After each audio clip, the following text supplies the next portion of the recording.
षटतिला एकादशी की कथा माघ मास के कृष्ण पक्ष की एकादशी तिथि को मनाई जाती है। ये एकादशी विशेष रूप से तिल का सेवन, तिल का दान, तिल से स्नान आदि से संबंधित होती है, इसलिए इसे षटतिला कहा गया है। इस दिन व्रत रखने से पापों का नाश होता है और मोक्ष की प्राप्ति होती है।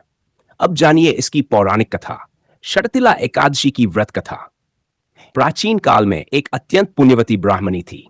वह भगवान विष्णु की बहुत भक्त थी और हमेशा व्रत, तप, जप, यज्ञ आदि में लीन रहती थी। उसने अनेक वर्षों तक कठोर व्रत किया, लेकिन उसने कभी भी अन्न, जल या द्रव्य का दान नहीं किया। उसके तप से प्रसन्न होकर भगवान विष्णु उसके पास ब्राह्मण का रूप लेकर पहुंचे और भिक्षा मांगी।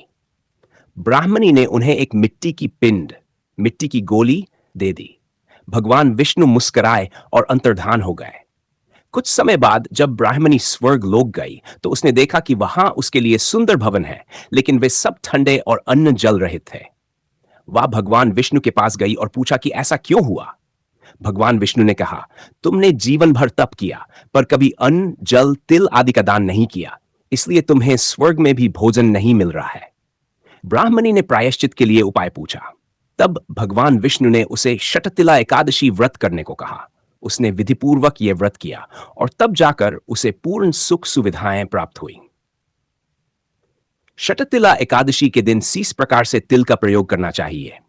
वर्ण, तिल से स्नान, तिल से उबटन, तिल का हवन, चेर, तिल का तर्पण, पायद, तिल का भोजन, तिल का दान। इसी कारण इसे षट तिल एकादशी कहा जाता है।